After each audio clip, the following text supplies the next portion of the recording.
मसूरी में राजमाता अहिल्याबाई होलकर की 300वीं जयंती पर भाजपा मंडल ने तिलक लाइब्रेरी सभागार में विचार संगोष्ठी का आयोजन किया। प्रसिद्ध इतिहासकार डॉक्टर गोपाल भारद्वाज ने अहिल्याबाई के जीवन, शासन और उनके सामाजिक योगदान पर विस्तार से चर्चा की। उन्होंने मसूरी में इतिहास और संस्कृति को संजोने के लिए संग्रहालय स्थापना की आवश्यकता पर जोर दिया और स्थानीय प्रशासन व सरकार से उसके लिए समर्थन मांगा है। भाजपा मंडल अध्यक्ष रजत अग्रवाल ने कहा कि वो इस दिशा में जरूरी कदम उठाएंगे। कार्यक्रम का समापन सामूहिक चर्चा और धन्यवाद ज्ञापन से हुआ। गर्व की बात है कि महारानी अहिल्याबाई होलकर का आज 300वां जन्म शताब्दी मनाई जा रही है, त्रिशताब्दी मनाई जा रही है। और सबसे पहले सर्वप्रथम मैं मसूरी वासियों को, जितने मसूरी में रहते हैं, स्थानीय हैं या जो टूरिस्ट हैं, सबको बधाई देता हूँ इस अवसर पर।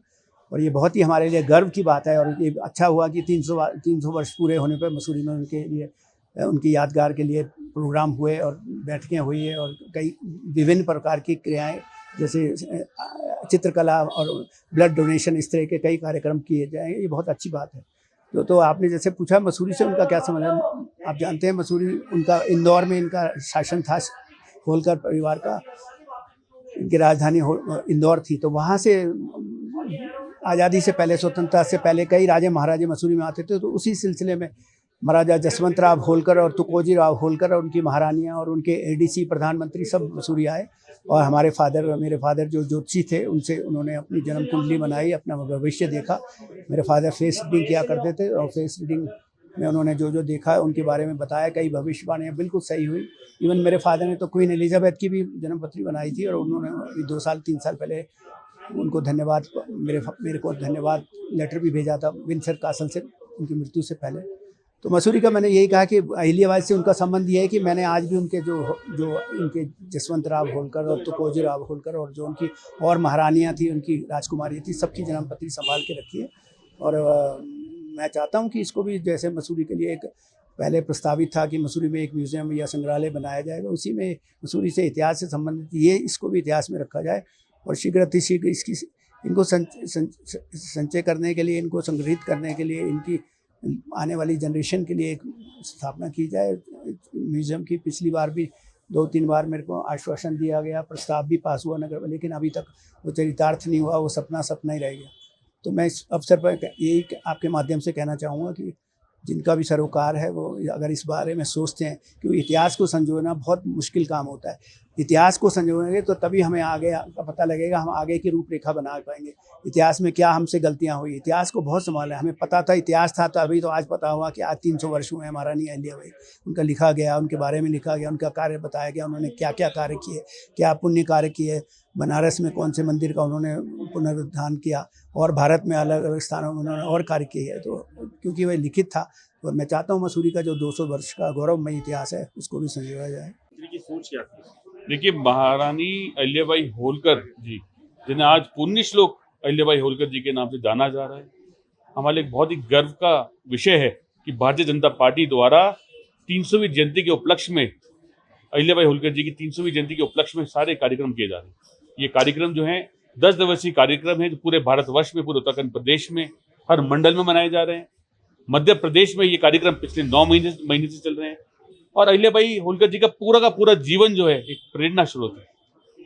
कहीं ना कहीं 300 वर्ष पूर्व जो उन्होंने कुर्बानी करी, जो उन्होंने अपने कर्तव्य पालन के लिए, न्याय के लिए, गरीबों के लिए, महिला सशक्तिकरण के लिए, युवाओं के उत्थान के लिए जो कार्य करे, वो सराहनीय है।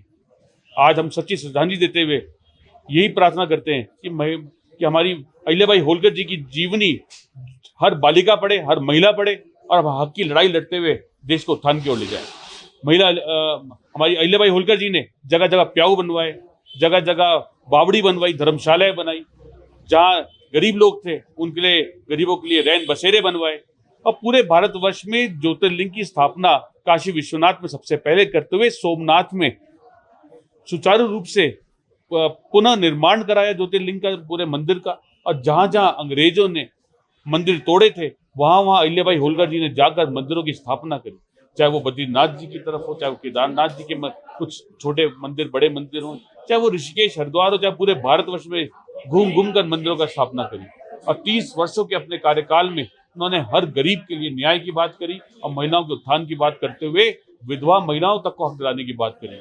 और 8 वर्ष की उम्र में जिस महिला की शादी हो जाए और बहुत ही कम उम्र में जब अपने पति को, अपने ससुर को अपने पिता को खो दे तो किस प्रकार का जीवन उनका रहा होगा, किस प्रकार से संघर्ष उन्होंने किया होगा, बहुत कुछ सीखने को मिलता है। और एक कथा जो है संक्षिप्त रूप में, जब उनके बेटे ने कोई गलत कार्य करा तो न बेटे को भी मृत्यु दंड की सजा सुना दी। ऐसी हमारी अहिल्याबाई होलकर जी को भारतीय जनता पार्टी पूरे देश भर में सलाम करती है, श्रद्धांजलि देती, प्रणाम करती है और प्रेरणा लेती है कि आने वाले समय में भारतवर्ष में जो है हमारे पुण्य श्लोक अहिल्याबाई होलकर जी से हर एक महिला, हर एक बालिका प्रेरणा लेते हुए आगे बढ़े और देश को विकास की ओर ले जाए। रानी मसूरी में अहिल्याबाई होलकर का जयंती बड़े धूमधाम के साथ मनाई। इस मौके पर 300 साल वर्ष यहाँ पर अहिल्याबाई जयंती को हो गए हैं। भारतीय जनता पार्टी के द्वारा मसूरी की तिलक लाइब्रेरी मेमोरियल में गोष्ठी का आयोजन किया गया, जहाँ पर अहिल्याबाई होलकर की जीवनी पर प्रकाश डाला गया और यहीं पर मशहूर इतिहासकार गोपाल भारद्वाज जो इस कार्यक्रम के मुख्य अतिथि थे, उन्होंने शिरकत करी। उनका ये मानना है कि मसूरी में एक